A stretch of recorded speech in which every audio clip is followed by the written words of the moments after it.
have my mom to do this. I don't have my mom to do that. Yeah. Like, seeing people now, and like right now I don't have any kids. So it's like, when I do start to have kids, my kids don't have grandparents. Wow. I'm not even going to experience life and be able to raise my kids And just drop with them off at the grandparents. Right. So then, like I said, God has really brought me to this point because it's like, even though we do have our earthly mother, our earthly father, he's our father. Yeah. So he will carry us through that grief. He will carry us through sadness. He will carry us through even the happy moments. Yeah. But we also have to hold on to those moments where we did have this with our mother. We did have this with our father.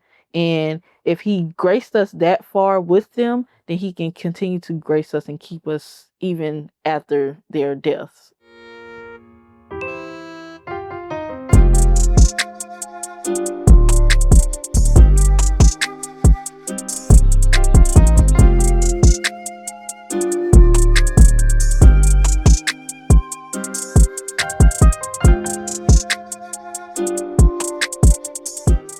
Up? Hey, how you doing? How you doing? I'm good.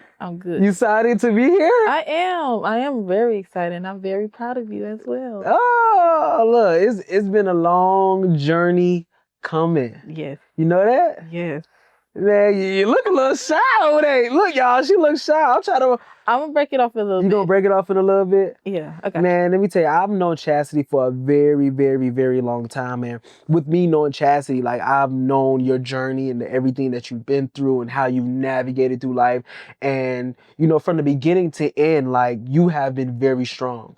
And today, I want to be able to just tell your story and let the people know everything that you've been through, and so we can help and encourage somebody else, because there's somebody out there with the same story that you have, and you could help them today. Yes. And that's what we all about. We about to show people how you went down to the valley, but God came back and, you know, recovered everything that you have been through in life. And I want to just kick it off with just, you know, how did you grow up, and what was the dynamic of your family whenever you did grow up in South Carolina? Well, I grew up with the American family, if you would say. I had my mother, my father, and my 3 brothers. That's how I grew up. I have an older sister as well. She wasn't in our household, but hey, she's part of my family. And I was the only girl growing up in the house with a bunch of boys.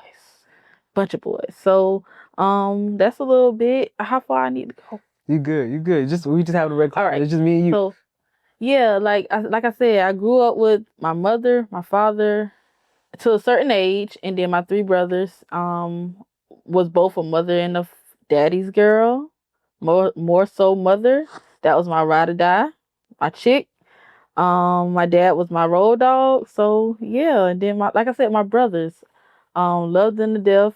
I call them my sons now, but other than that, like, them my boys. Boy, when they see this, they gonna get you. Sons is crazy. But I want to know, like, how was the dynamic of you just being an older sister and you just being able to have to be around 2 younger boys in the house? What was that like? So for that, it was more so, well, with my younger brother, Brandon, who is 25 now, but growing up, I was his mama too.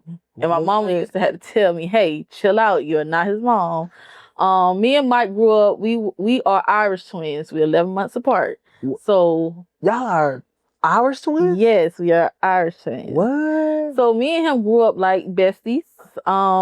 Still are. That's how our dynamic is. Yeah. But other than that, my mama used to have to tell me to pump my brakes when it came to Brandon. So she was like, hey, you doing too much. And me and him used to go at it so much. It was a journey. Let's just say that. It was a journey. We really had a great relationship growing up as well as now. Yeah. And yeah, I mean, just to see them growing up and knowing how we did grow up, it's like I said, it's been a journey. Yeah. But so what was the relationship like with you and your mother growing up? Like, how did that go? Like, we were 2 peas in a pod. So with us being in two peas in a pod, we used to go at it neck and neck all the time. But why though? So like I feel like every stage in life, every girl goes to this stage where their mom and their mother is just like clash. So why do you think you like what was the like why was y'all two peas in a pot and you know why did y'all like clash sometimes? Do you think it's because y'all was similar? Yes.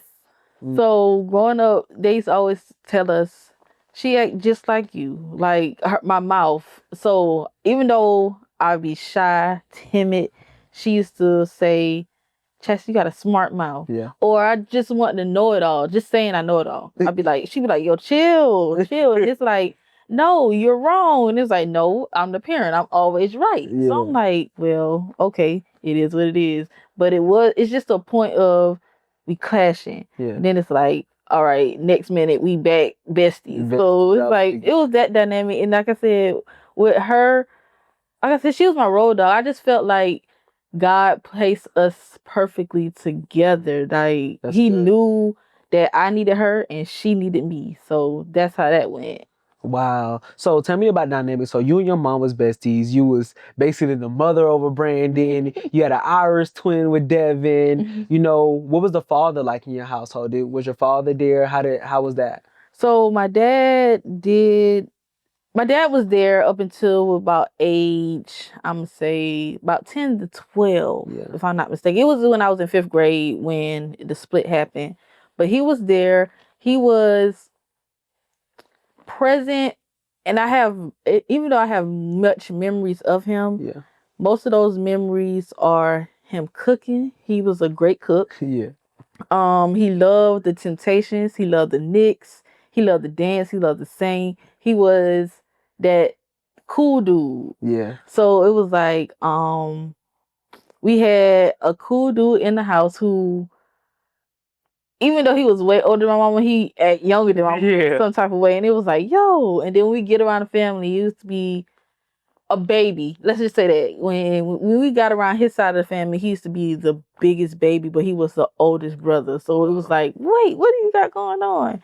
So like growing up with him, it really was great up until a certain point. He has issues. That's neither here nor there. Sure. But it was good. We had great days. We had some not so good days. Yeah. But he was a really great dude at heart. He really was.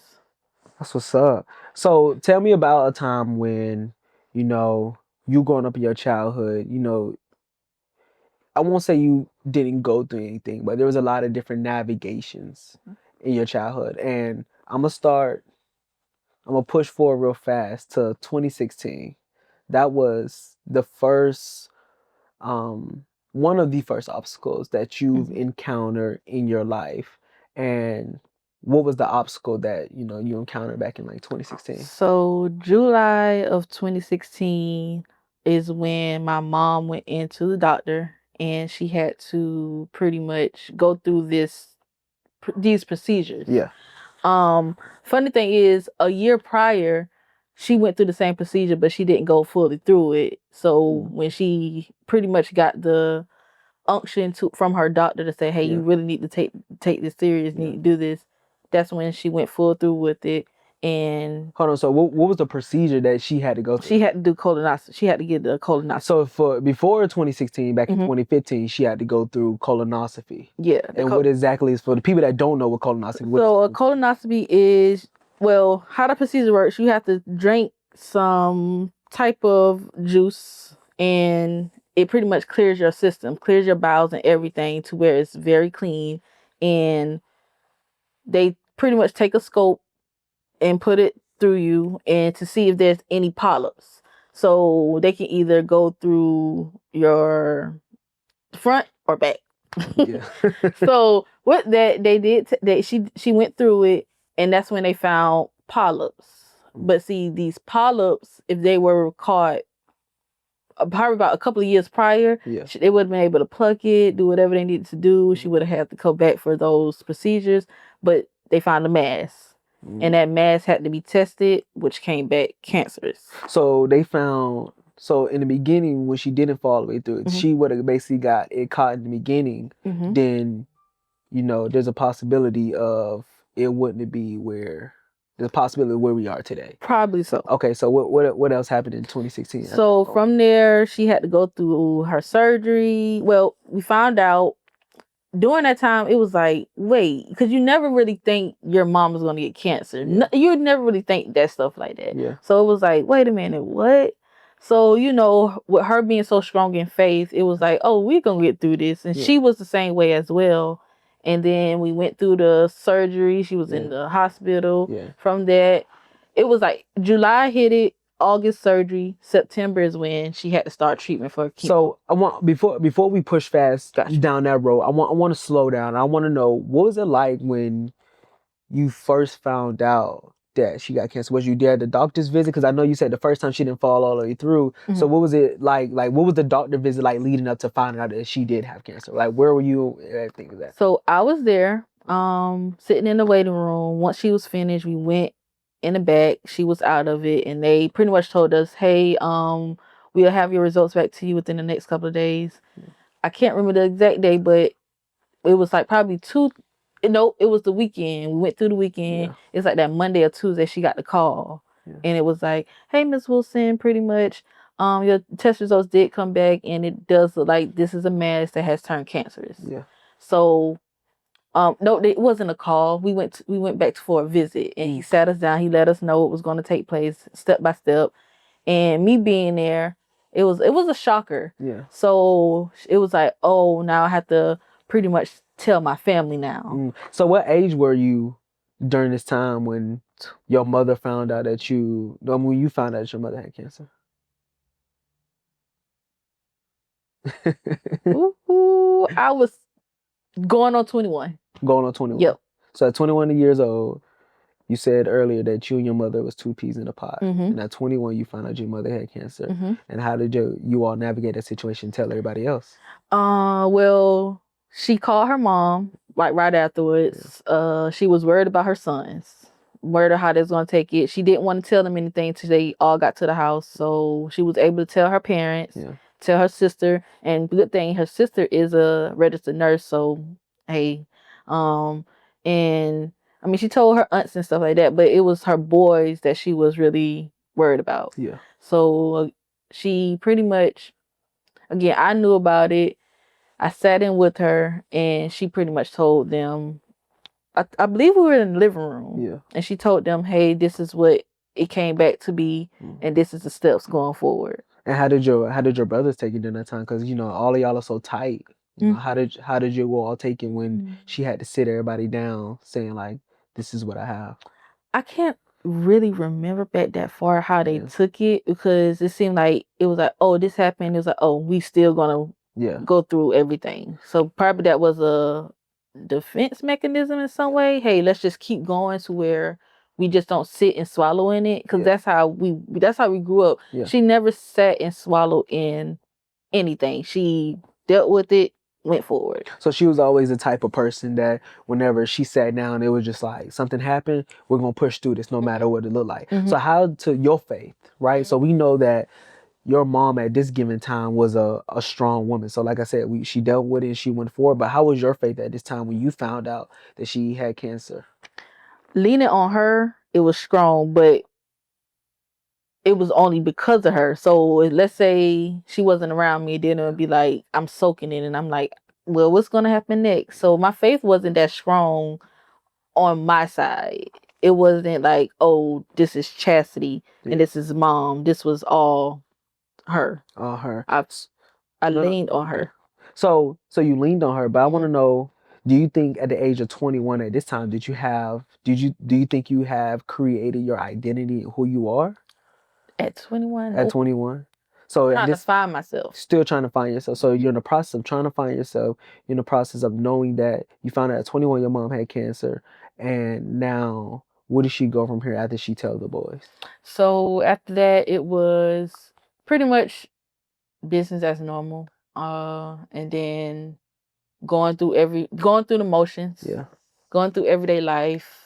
And then she was pretty much wanted to know how she was going to deal with everything, how she was going to work, how she was going to do her thing. And pretty much during that time, she did not work. So she ended up being able to take care of what she needed to take care of. And then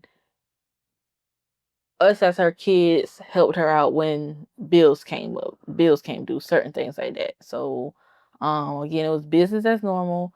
Went in for the surgery in August, was fine with all of that. And then again, September came, started chemo treatment. So before chemo treatment, I want to back up a little bit more. So you said she didn't work. So what was you doing and your brothers doing? Did you all help? I know you said you all helped her out the bills. So what was something like during that time when you had to help her out? So we were all working. I was working a job. I was at Metro PCS. And during that time, the money wasn't great, but at that time, yes, it was. It was a little something. My brother Brandon, he was in high school. Yeah. And I don't think he was working as of yet. So she was still dipping into what she had saved up. Yeah. Mike was working his job. I think he was at Zaxby's at the time. Yeah. And then my older brother, he was working for the city of Columbia. Okay. I do believe, and cutting hair. Okay. So we were managing like that. I did have my stepdad. Call him my stepdad. He was there. So like I said, we were managing in some type of way until it was like, hey, now all hands off. Yeah. And I need y'all to pull that weight. Wow. So you had to basically step up and help pull the weight. And what was the first step when she stepped into chemo? What was chemo like? It was different, but in a good way. So it was, the treatments weren't sad. Like when you go in there, you see all type of people looking sick. The facility she was in, it was amazing. The nurses were amazing. They were very, very happy all the time. They weren't sad. The patients were very happy. It was a very friendly environment. So that helped along with seeing her through treatments. Wow. So it wasn't like you just went in there and then people just looked very sickly to the point of death. Let's just say that. So, but did it make you nervous at any given time, considering that you had to go into this hospital and, really try to figure out, like, because I know, like, walking on that hall sometimes can be, like, scary, because I've walked on the hall due to, like, some of the people that I've been around. And, sometimes you walk in and you're like, oh, Lord, I'm nervous. Like, what was, like, those moments like? Like I said, they were very welcoming to, and she had a social worker. So, hey, come in this day, go in, and then they give you a spreadsheet on how things are going to go for the time being. Yeah. And like I said, they were very caring. Yeah. They were very welcoming. Of course you have your ups and downs of nervousness, because it's like you don't know what's going to happen. You don't know what tomorrow is going to bring. And then it's like, okay, but they were so caring to the point where it was like, this is going to happen. You're going to have your days where you're going to be sad, where it's going to be too overwhelming, but we're here to be with you. Wow. And my mom, she was always praying. So it was like, hey, Chaz, I pray. I got you. Yeah. We got this. Yeah. We going to get through it. Her doctors as well were very top notch. That's what I'm going to say. They were very top notch. Even though we went every day, it became a norm. So it was like, okay, we got to go through this. So either you're going to go through this fighting, sad, you just have to go through it. Yeah. So that was how I pretty much gathered in that time. Yeah. Pretty much got my thoughts together. Yeah. Pretty much handled what I needed to handle during that time.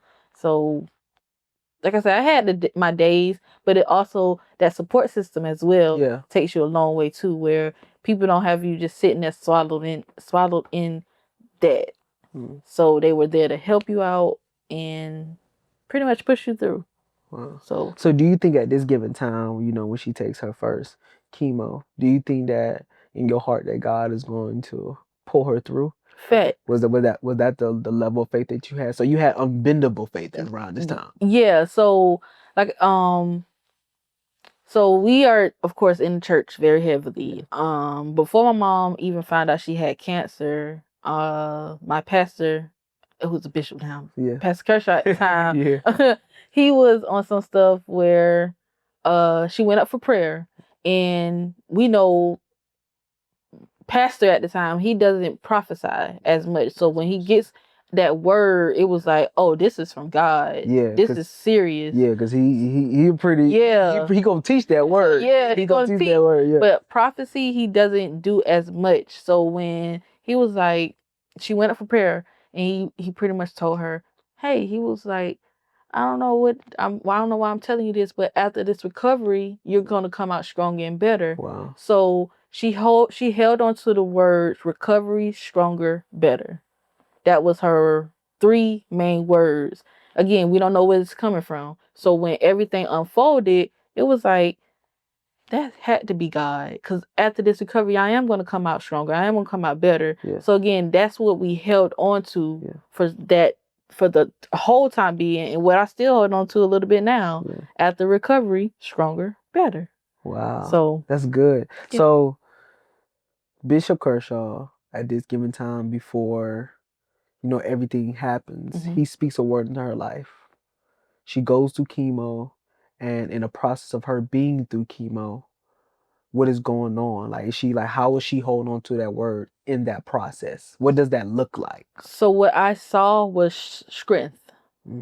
Of course, she had her moments where it was like, okay, I need to get myself together. Yeah. I'm tired. Yeah. But for the most part, all I saw was strength.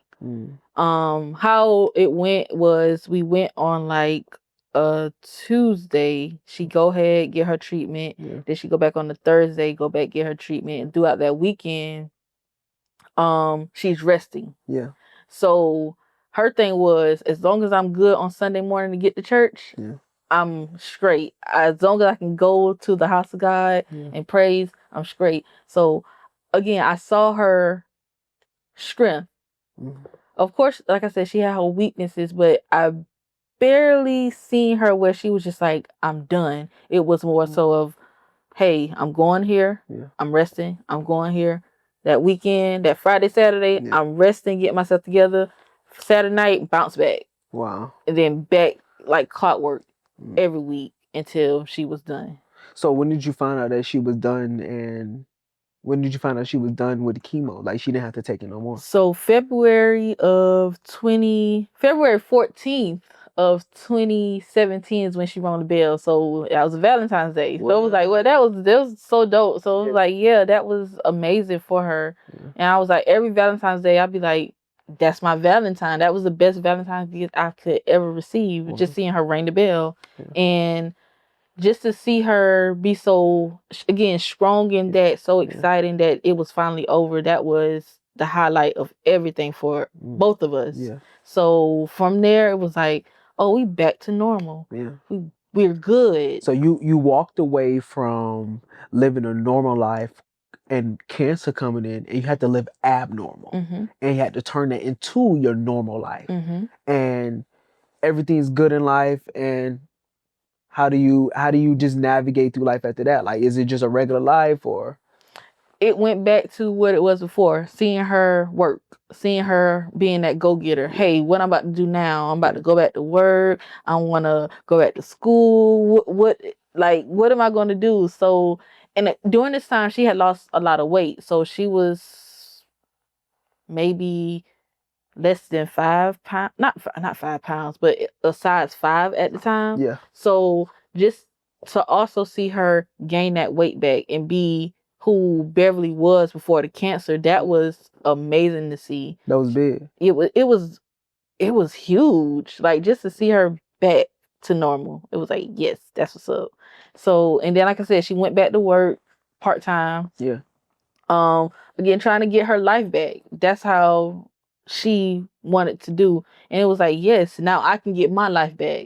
Because during that time, again, I was just working. And school has always been my priority, to try to get back in school, try to finish. So it was like, oh, Chaz, now you can go back to school. Started school, doing my thing, working, school, and seeing her flourish. And again, back to our normal routine before she found out cancer was involved. So cancer came back, or being involved again? It did come back, but it didn't come back during that season. During that season. It didn't come back until maybe September. So it was like September of 2017 is So when we found out. Nope, back it up. July, she went in for July, August. She went back in for her 6-month yeah, recovery update. yeah. They said they found a spot on her lung. She was like, I don't think so. Yeah. She didn't want to believe it. Yeah. It's like, hey, what?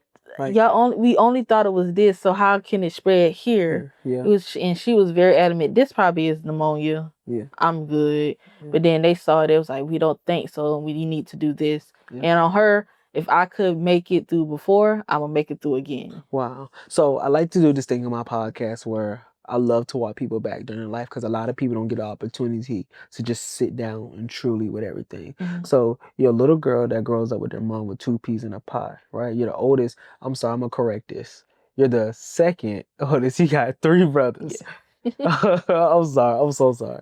You're the second oldest. You got 3 brothers, and at this given time, like you're pulling weight from all of there, right? And you know, the first time you all go to the hospital, you make a visit, they say this, and she doesn't really fall through. And then 2016, you know, you find out she got cancer, and then you know, before all of that even happened, you know, Bishop spoke a word over her saying this is going to happen, and now we are back in the stage where she catches it again. How do your faith stay strong in that season of life, knowing that she got it again? After like the most victorious, like we walked away, our life went back to abnormal. How do your faith stay strong in that season? It didn't. It went down actually. It went down to the point where we went in, they found out it happened. She still was strong in her faith. Yeah. So she was just like, I'm gonna just go ahead and get through it. Me, I was like, nah, I'm done. Wow. Like, I don't want to deal with that no more. So why do we have to deal with it? Yeah. So of course it was a question to God. Then it was like, yeah, how he's gonna do this. So it was like, I don't want to eat. So it was a depressional state during that time. Yeah. So it was like, I don't want to eat. I don't want to do this. And she was upset. She was like, no, Chaz, we can do it before you can do it again. So I remember she called her aunt at the time who had cancer as well. And she was like, can you please speak to Chassity and just let her know and pray for her and this and that other. And she did that. And I'm listening. I'm like, okay, all right. Get out the car, go to work. Wow. And I'm like in a twilight zone at this point. And my coworker's like, are you okay? Are you okay? My mom was just checking on me. I'm like, you have the cancer, but I'm dealing with it like this. So I'm like, I don't know what to do. Yeah. So it was like, well, who do I turn to? So I got quiet. Yeah. And I'm like, I don't know what to do. I just got quiet. And again, leaning on her. Yeah. And then, like I said, switch happened because it was like, she was like, I need you. So tell me what you need and let's fight through this together. And I was just like, we need money. So I'm going to work. Yeah, that's real though. And I'm going to have to quit school. So I was like, okay, well, let's do that. Yeah. And again, like I said, we went through it to the point where it was like, it got really bad to the point where she couldn't move and do the things she did before. It was like, so before it was just chemo. Yeah. She had to then do radiation. Oh. And that was right there a kicker for her. So what's the difference between chemo and radiation? For people that don't know what it is, what's the difference between? So chemo is just pretty much like a drug you take for the cancer to pretty much disappear. Yeah. Radiation goes at it harder. So it's like chemo, you just taking either a pill or IV. Radiation, you going through a machine that is pretty much trying to kill the cancer, which takes a toll on the body more than chemo. That's how I feel about it. Yeah. That's how I feel about it. Chemo makes you sick. Radiation makes you tired. Okay. That's how I see it. And if I'm wrong, forgive me. Yeah. So during this time, cancer came back, and you know, I believe that at this time you was trying to find your faith. It seems like you was trying to find your faith in these moments. You know, how did you even counter yourself up to be strong? Because like you're the backbone to her. How did you find yourself to be strong in these moments? Mm, I wouldn't say I would pray as much. I don't even think that was a thing for me. Yeah. It was more so, how can I read the Bible? How can I get God to talk to me? Wow. And then also, I dabbled a little bit in astrology during that time. So it was like, oh, what kind of messages can I get today from my sign, my Virgo sign? What kind of messages I'm gonna get? Hold on. Did you know what astrology is, or At the time, at the time? a little bit. Okay. And I was like, okay, yeah, it's a sign from God.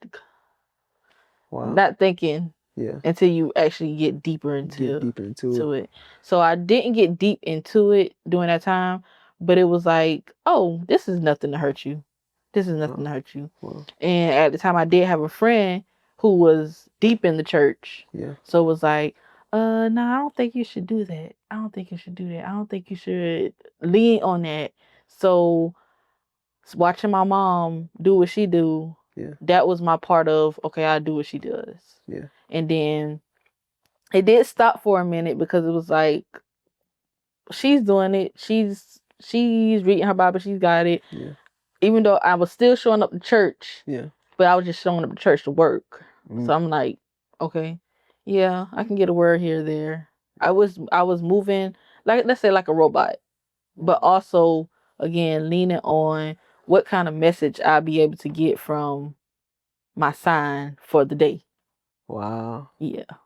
So how did you go about just navigating? Once you leaned on the sign, how did you go about just navigating the difference between trying to handle God and astrology? It was more put God second Mm.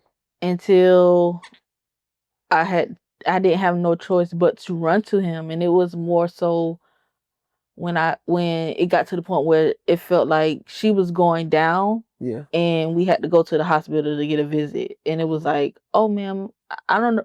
The doctor pretty much said at the time we went to go to the visit, Yeah. oh, I don't know who's on your side pretty much, but you got here right on time. Oh. And my mom was pretty much, well, that's God. Yes, that's God.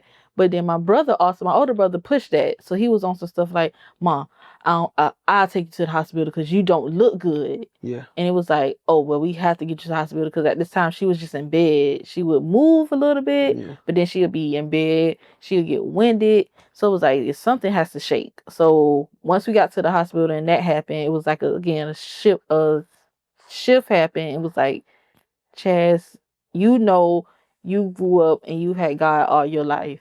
And then she had to remind me of that too. Chaz, you see God work in through me. How can you not believe in that God? So it was like, okay, well, how do I get back to that? Start little daily scriptures and Bible plans. Yeah. And then you try to say a little prayer and keep going to church because there's a word there or something. Yeah. And it was like, that's how I built that back up with my relationship with God and my faith as well. So you're in a place where you doubted the fact that God can do something, which we all do because, I mean, if I'm being vulnerable and transparent with you, just even in this moment, like, before we came into this garage, I'm like, God, like, what are you doing? You know, sometimes it may seem like we got it all together, but in your life at this given time, you was really down God because your faith was low and the only thing that you wanted God to do was just to be able to pull you through. And did you feel like in those moments when you was down him, did he pull you through the second time? He did. Yeah. He did. He really did actually. Okay. And the reason why I like to say I doubt it because how can the word come from the man of God and it's still not it's not holding no weight? Because how is this supposed to be recovery stronger, better when she got through it and then it turned around and she got it again? How is that? So it was like, okay, we're gonna stand on this word again because it came from the man of God. So it has to stick. Yeah, it can't avoid. His word doesn't void. It's his word is not returned to him void. Yeah. So what he says is gonna happen. So I was like, okay. Then I had to shift my mind. So it was like, I had to shift my mind because you don't have no place to go but to him. You always going to run back to him regardless. So that was what I stuck to. Yeah. And then he had to pretty much isolate me. So after we get to the hospital, we stayed in the hospital from up until like February, March of 2018. Yeah.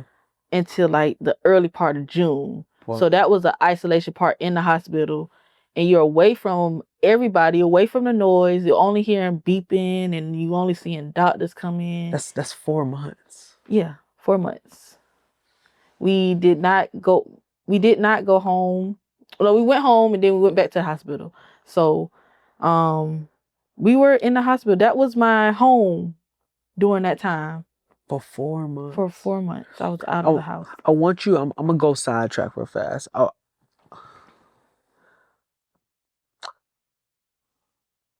Sometimes when we get in a place where we are trying to figure out how to trust God, when things aren't going our way, and you have to turn around and stand on the word to somebody that don't know how to stand on the word, how would you tell them to stand on the word of God?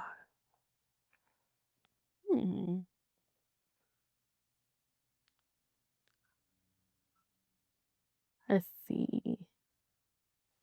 And this not even hard to think. I'm just trying to figure out what I want to say. Yeah, no, you good. Take your time.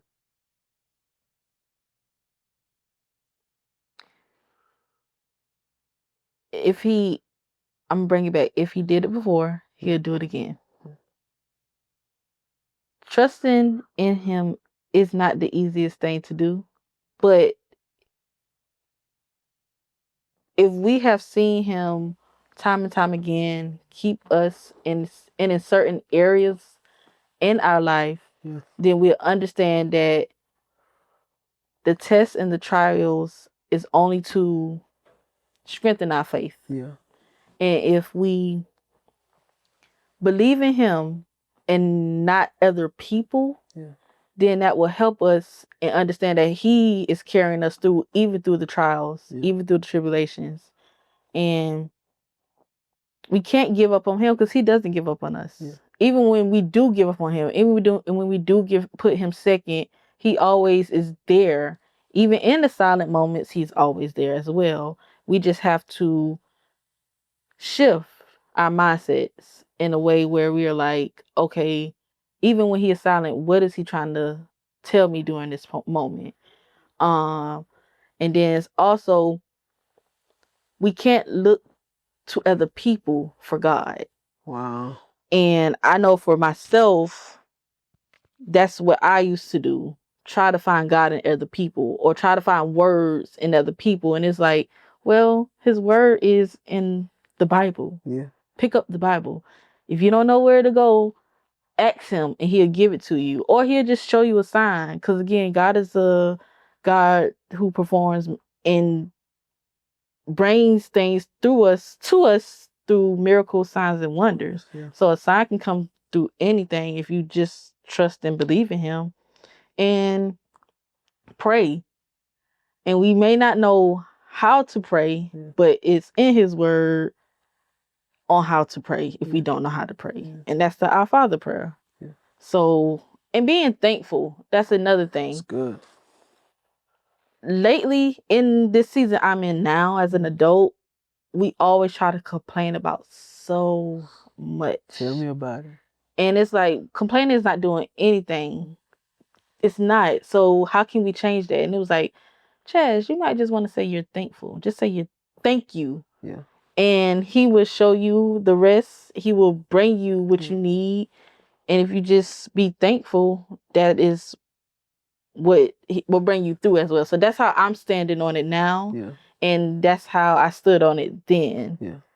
Which Which carried me here. So wow, that's good. That's some good soil right now. I have to put that in my back, but I need that now. I want to spring forward. You said like back at the hospital, you heard nothing but beeping noises, silence off from everybody else, and what carried on from there. um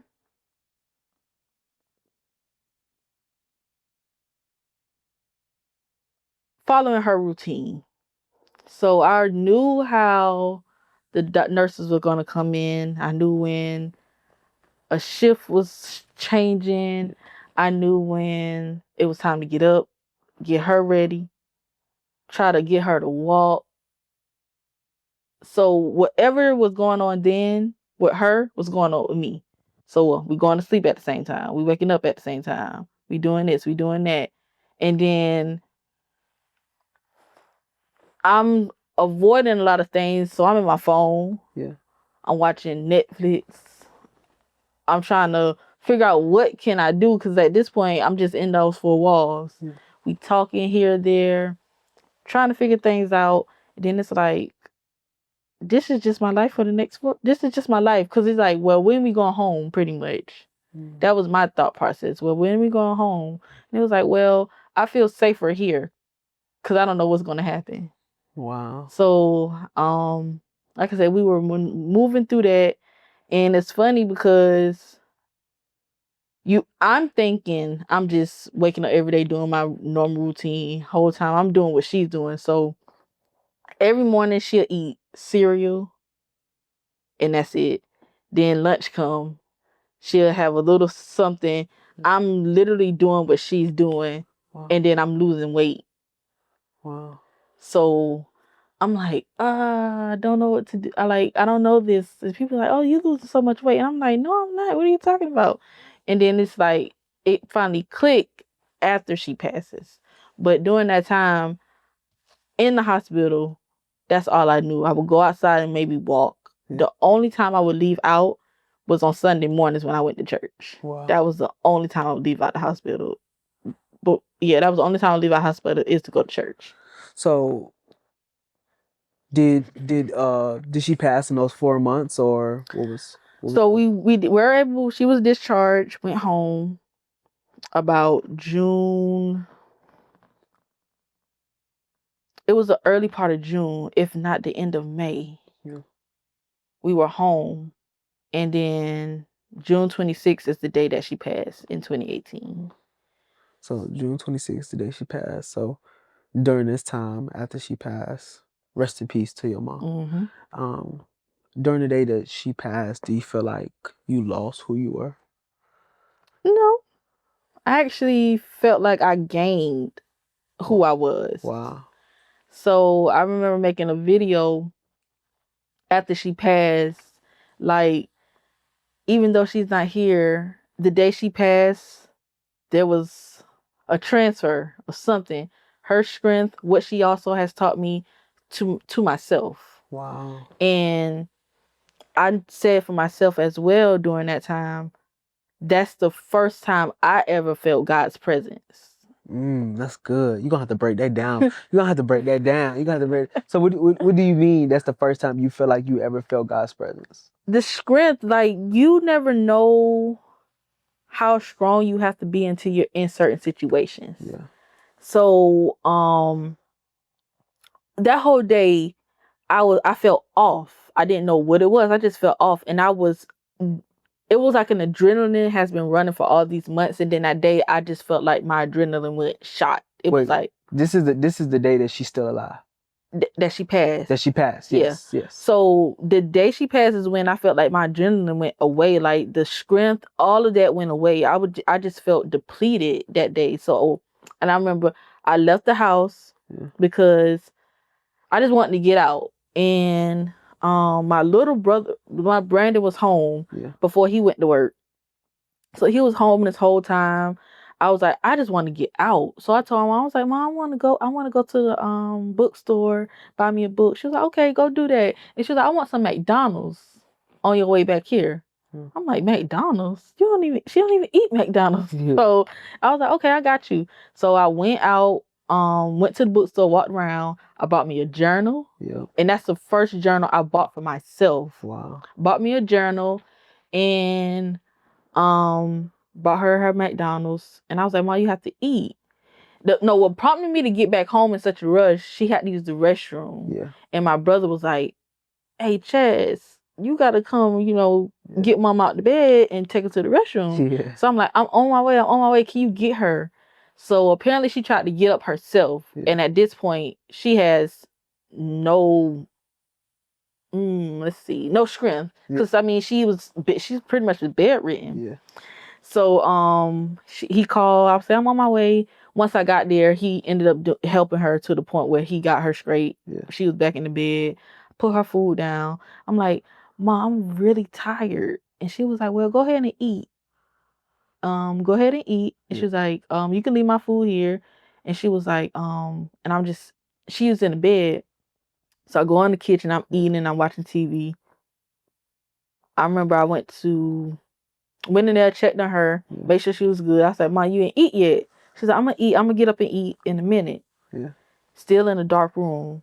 And then I'm in my room at this point, and I was like, I'm really tired. And she was like, go in your room. And at this moment, I'm barely in my room as much. I'm always in her room or in the kitchen. And she was like, Chaz, go in your room. She was like, go in your room and rest. So I was like, okay. Went in my room. And I think I probably took a 15-minute nap. And then I just got up and I just started journeying. I was just asking God, hey, if there's any way you can get my mom out of this, I'd be happy. Yeah. She's pretty much the best mom and this and that other. And I didn't. And I remember she called out her aunt's name. And her aunt name is T. Yeah. It's short for T-Retha. Yeah. She called her aunt name. And I'm like, how is she calling her name? She was calling for me. Yeah. So when she said, she was like, T, and she was like, I was like, why is she doing that? She was like, oh, Chaz. So when I got there, she was sitting up. Yeah. And when she was sitting up, she was like, I need a drink of, she was like, I need a ginger ale, I need to burp. Yeah. And I was like, no, Mom, you don't need a ginger ale because you haven't eaten anything. Let's try to see if you can eat. Yeah. She was like, no, I really need the burp. So I went to go get her ginger ale, and she was like, I can't breathe pretty much. Yeah. So at this point, I'm like, I don't know what to do. Let me call 911. Yeah. And she was just like, she got so mad at me because I guess her thing was, I'm not going back to the hospital. Yeah. And I feel like that was her, that's what it was. I'm not going back to the hospital. So she was like, just rub my chest. So I remember I was rubbing her chest. And I was like, Mom, we have to call a hospital because I was like, this is not working. And I was rubbing her chest. And she was like, and that's when I felt it. And I was like, nah, I got to call an ambulance at this point. Yeah. And Mike is at the house now. Brandon's gone to work. Mike is at the house. And it was silent chaos because that's when it was like, oh, she was losing consciousness. And this time, the ambulance is on, 911 is on the phone. I'm telling them everything, what they need to do. Yeah. She is not fully clothed at this point. Yeah. But the way her room is set up, the dresser and her TV stand is on this side. Yeah. And it's a narrow way to get in. So I'm like, thinking quickly. Again, this is God. Because how can you think like this? Yeah. I'm like, she's not fully clothed. Mm. I need to get her out this room because there's no way these people are going to be able to come in this room and get her out or do anything they need to do with her. Yeah. So when she finally passed, she pretty much again lost consciousness. Yeah. And took her in the living room. And I'm like, I'm telling them what's going on at the time. Yeah. I'm like, they was like, well, I need you to, do you know CPR? Yeah. I'm like, yeah, I know CPR. Glad I did learn that back in high school. Yeah. So I'm performing the CPR at this time. And no. So I did get her dressed and everything. And I remember carrying her out her room. Wow. So I carried her out her room, lay her on the on the living room floor, and just pretty much performing the CPR at this time. And I remember calling. I remember when I picked her up, bodily fluids came out. You already know what that is. Wow. She pretty much passed during that time, but I'm still trying my best to do what I need to do. Yeah. And then the paramedics and stuff finally came. My brother is on the outside doing the most, which is understandable. Yeah. This is his mom running, trying to find help. And I'm like, nobody can help her in this situation right now. Wow. So I'm like, God, I need you. And I was like, God, I really need you. So again, I felt him during that time because how can me in my right mind do this when my mom's sitting here? Wow. The person that gave me life is pretty much leaving this earth. Wow. Her soul is leaving this earth. So how am I able to do this? And again, I went through that, and I'm like, I'm in chaos at this point. I'm out my mind. I'm like, who do I call? Who do I do this? So, first person I called was my grandmother, I think. And I don't think she answered the phone. So then I'm calling my aunt like, oh, y'all need to come here now. Yeah. I need y'all here now. Yeah. And I'm fearful at this point because I'm like, how am I going to call my brothers and tell them this? So I called my stepdad. I'm like, can you get to Brandon? Because I don't know. I was like, my mom is gone. Like, I need you to get to Brandon, make sure he's straight. I need you to tell him because I don't know how I'm going to tell him. Then I'll call my older brother, like, I need you to get to the house now. I need you to get to the house now. I don't care what you're doing. I don't care who hair you cutting. I need you to get to the house now. And then the next person I called was First Lady Kershaw. Because at this point, I need some guidance. I need some wisdom. I need something. And I'm like, I'm telling her everything. She's like, calm down. Calm down. She did calm me down. Of course, they didn't pronounce her dead at the home. They transferred her to the hospital. We went to the hospital. I already knew when they sat us in the room, she was gone. So when they came in and they told me, I'm just sitting there in days like, I knew it. My stepsister was there. My stepdad, Devin, and me. And they breaking down crying. I'm sitting there like, thank you. Thank you for all you doing. I'm like sitting there, like I said, I'm sitting there in the days. So we get back home. People there at this point, and I'm like, this is real. Like, this is real. So all during that time, and then the adrenaline again started coming back again. Cause at this point I'm not, even though I cried, even though I yelled out for God in a way like, I need you. And he was there. He was there. He really was. So that's how that faith came back in even stronger during that time. Because it was like, he kept me through this. Wow. So how can I not believe if he kept me through this? And I felt, like I said, I felt his presence more than anything. Because it was like, even though this is happening, I'm still carrying you. Wow. So that's how that. So you feel like even though your mom has passed, God still kept you.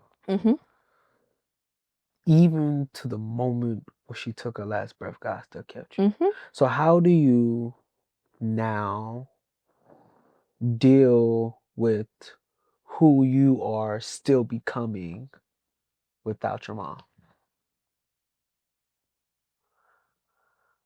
She prepared me for these days. So it's not like it was like, oh, I'm just there as your mom. No, she prepared me for these days. She kept me under her wing. I would say I wouldn't say I was sheltered. But then again, I was covered. Because I still had my life outside of her growing up. But then it was like, I gotta keep this one close. So I was like, okay, well, I mean, I like you. She was a real cool person. So it was like, it was never a dull moment with her. So it was like, well, yeah, we can go ahead and you can teach me this, you can teach me that. Even though I used to be annoyed because I'm like, nobody wants to go pay bills. Nobody wants to do that. But she was just already showing me what I needed to do, how I needed to move in this world as an adult. And then when I look at it without her, because it's like, I've been doing this on my own for 7 years. Wow. So it's like, when I do look at it, I'm like, she really did her big one when it came to raising me. I'm not where I want to be, but I'm not saying I'm not on that pathway to where I know God is going to bring me to. So let's say that. So, she really taught and trained me to be the woman I am today. And I'm growing to be. So do you feel like now that a lot of people say when it comes down to death or anything, anybody that's considered close to you, like days sometimes get harder than the actual day? How often do days get harder for you during your time? Funny you say that, because yesterday, and this not even on her, this is on my father. Wow. Because I was just like, gosh, I miss my daddy. Wow. And I'm like, why do I miss him so much? And I'm like, I don't know what it's about, but I was like, I miss him. Yeah. And I'm like, oh dang, Chaz, you really going through the motions of this has been 7 years for my mom, 6 years for my dad. Wow. So I'm like, this has really been a journey. But then I look at it and be like, this one day out of all these other days, I feel like this. That's growth. Wow. That's, you're not swallowed in grief. Yeah. Again, that never ends. You just learn how to move through it and learn how to get through it, pretty much. Yeah. You never get over it. You just get through it. You Hold just on. go through it. So you said 7 years for your mom. You said Mhm. how many years for your dad? 6. And when did your dad die? July 27th, 2019. July 27th, 2019. So it was a year, a month, and a day after my mom passed. Wow. So you're dealing with both parents dying a year and a month apart. I couldn't even imagine. You're a strong woman. Yeah. Yeah. Some days it's like, yo, really? Some days it's like, there has to be purpose in this, because there is no way you can go through life like this. Because, even so, my thought process with that is, people lose their parents when they're young. Yeah. People lose their parents when they're old. But how do you lose your parents when you haven't even figured out life yet? Wow. That's so good. So it was like, I don't have my mom to do this. I don't have my mom to do that. Yeah. Like, seeing people now, and like right now I don't have any kids. So it's like, when I do start to have kids, my kids don't have grandparents. Wow. I'm not even going to experience life and be able to raise my kids And just drop with them off at the grandparents. Right. So then, like I said, God has really brought me to this point, because it's like, even though we do have our earthly mother, our earthly father, he's our father. Yeah. So he will carry us through that grief. He will carry us through sadness. He will carry us through even the happy moments. Yeah. But we also have to hold on to those moments where we did have this with our mother, we did have this with our father. And if he graced us that far with them, then he can continue to grace us and keep us even after their deaths. And I'm experiencing that now, just holding on to memories, because I mean, they don't go anywhere.